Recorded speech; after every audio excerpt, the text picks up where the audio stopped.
Islamic State militants have blown up the iconic al-Nuri Mosque in Mosul as Iraqi forces work to eradicate the terror group from one of its last strongholds in the city. The medieval mosque had stood for more than 8 centuries and was there where Islamic State leader Abu Bakr al-Baghdadi declared himself caliph over parts of Iraq and Syria.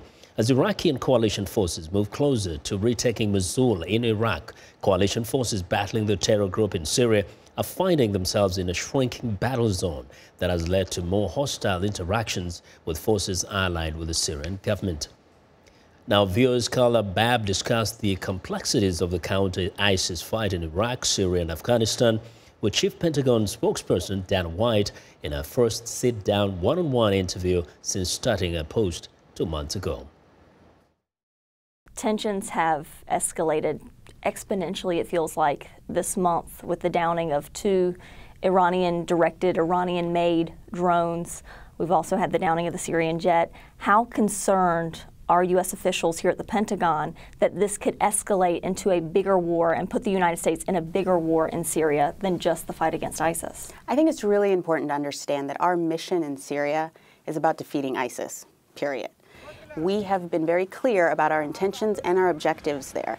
And so we always reserve the right to defend ourselves as well as our coalition partners. And that's why it's really important for everyone, it's a complicated area, that everyone use the deconfliction mechanism that's been set up to ensure that we can de-escalate situations quickly. Let's talk about that deconfliction hotline. Is there actually any line of communication still working between the Russians as of right now? We are always available on that line. The line is open. So we use it. We want people to use it. It has proven very effective. Without getting into specifics and intelligence, have they used the line or have they reciprocated any communication between the U.S.? Well, I will say that the line is open. You only know until you call. All right, let's switch to the counter-Islamic State fight in Afghanistan. Is Islamic State spreading in Afghanistan? I would say that right now it's not getting better in Afghanistan in terms of ISIS. We have a problem and we have to defeat and we have to be focused on that problem. And as the strategy for Afghanistan is shaping up, I know it's not been solidified yet, but there are people that have said we're looking at a few thousand more American troops, hundreds more international troops.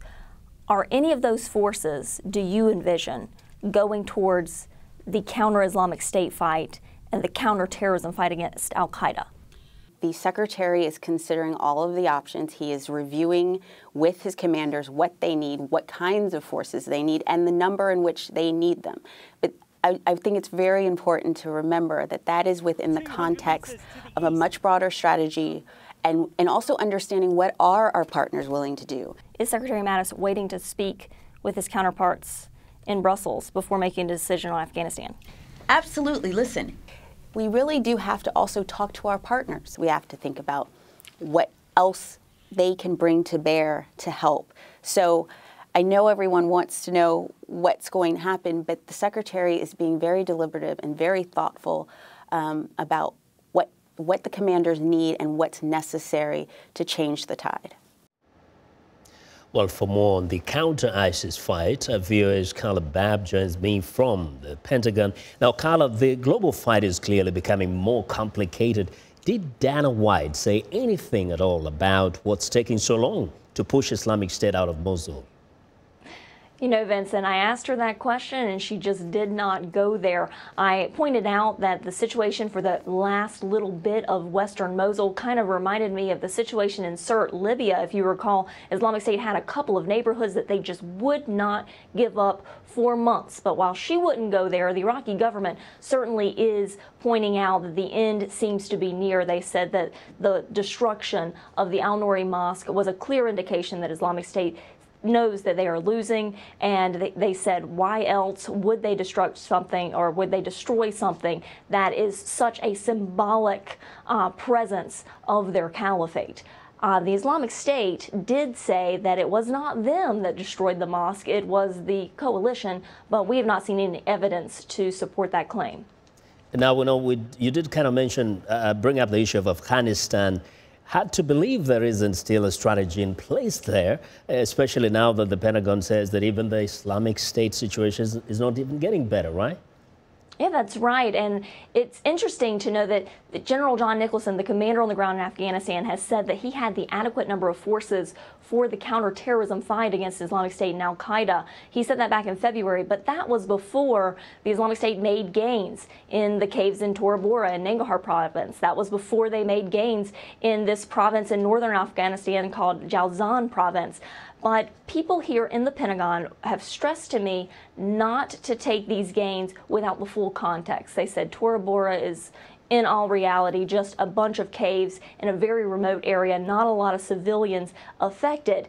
But while all this is going on, the United States has yet to get a strategy out there, and we are now in the middle of the fighting season. The Taliban seems to be capitalizing on this fact. There was just an attack today in Helmand province. A bombing killed about 30 people as they were trying to collect their salaries at a bank in Helmand.